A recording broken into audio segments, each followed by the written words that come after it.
ఒకసారి కైలాసానికి వెళ్ళిన నారద మహర్షి శనీశ్వరుడి గురించి పొగడడం మొదలుపెట్టాడు. ఎంతటి వారైనా సరే శని ప్రభావాన్నించి తప్పించుకోలేరు అని నారదుడు అన్నాడు. ఈ మాటలకు పరమశివుడు ఆగ్రహించాడు. శని ప్రభావం ఎవరి మీద ఉన్నా లేకున్నా నా మీద మాత్రం పనిచేయదు అన్నాడు.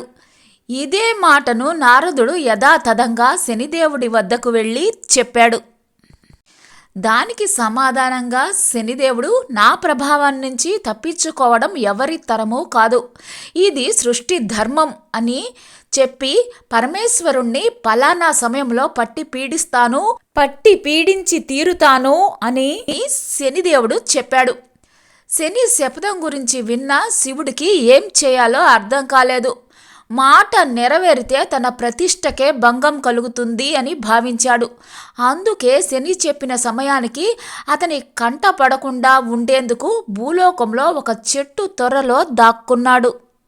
మర్నాడు కైలాసానికి వచ్చిన శనిదేవుణ్ణి చూసిన శివుడు, నన్ను పట్టి పీడిస్తాను అన్న నీ శపథం ఏమైంది అంటూ పరిహసించాడు. దీనికి సమాధానంగా శనిదేవుడు, ప్రభు, ఈ ముల్లోకాలకు లయకారుడువైన నువ్వు ఆ చెట్టు తొర్రలో దాక్కున్నావే, అది నా ప్రభావం కాదా? దీన్ని శని పెట్టడం అనరా అన్నాడు.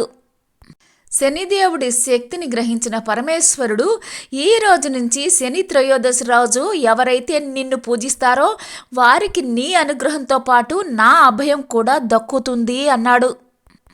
ఇక నుంచి నువ్వు శనీశ్వరుడు అన్న పేరుతో పిలవబడతావు అంటూ ఈశ్వరుడు ఆశీర్వదించాడు.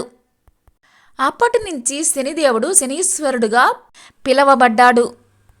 ఆ రోజు నుంచి త్రయోదశి తిథి వచ్చే శనివారం రోజు నువ్వుల నూనెతోటి శనీశ్వరుణ్ణి అభిషేకించి తమను చూసి చూడనట్లుగా సాగిపోమ్మని ప్రజలు వేడుకుంటున్నారు.